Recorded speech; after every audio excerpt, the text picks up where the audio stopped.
Hey, Roberta. Yeah? Just a comment. How about if you started this with 4 bars of drums, you know? Yeah? Yeah, okay. I'm gonna try. No guarantees, man.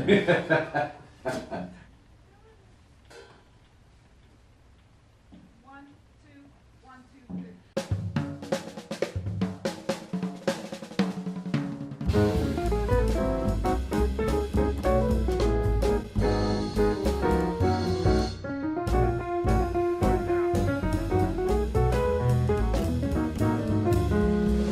Great camera, it's so simple that only a child can use it.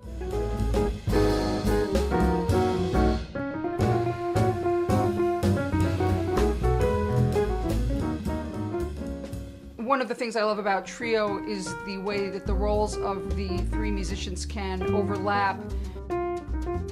There's more flexibility for the rhythm section players than there is in a larger ensemble. When I first asked Joe and Darek to record, I thought this would be more or less a blowing record. I'd just pick out a few standards and we'd go in unrehearsed and play. But of course, the wheels started spinning.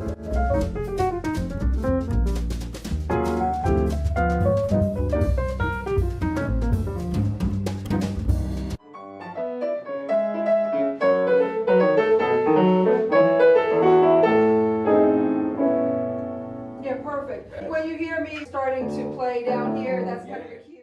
I came across Javon's tune, Fleur de Lis, playing a jam session with Harvey S. He brought it in one day. I heard My Buddy on a television show, and I was vaguely familiar with the tune, but I had always thought of it as being a bit overly sentimental. But then I realized it's actually a beautiful tune. Like most compositions, it has to do with the performance. 1, 2, 1, 2, 3.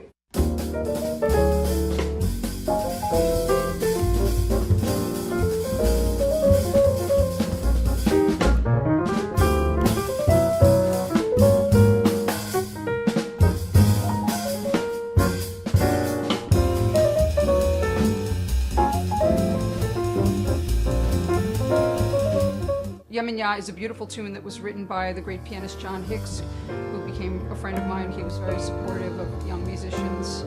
I remember hearing that tune on John's recording Hell's Bells from the 1970s. I have the LP. And then my friend Cheryl Pyle, who's a flute player, brought it to a gig.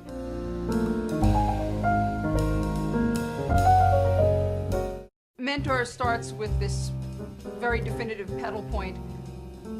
I only realized after I wrote the tune that it was very influenced by my former teacher and mentor, Richie Byrack.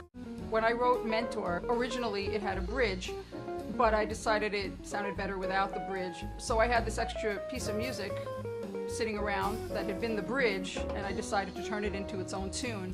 So I called it A Bridge to Nowhere.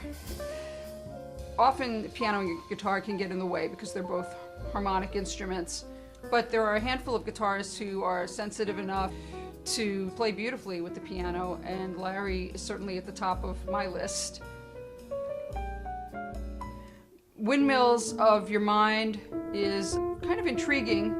It has a certain quality of incompleteness or infinity, and the meter of 7 fits that. You know, you always feel like it's not quite done.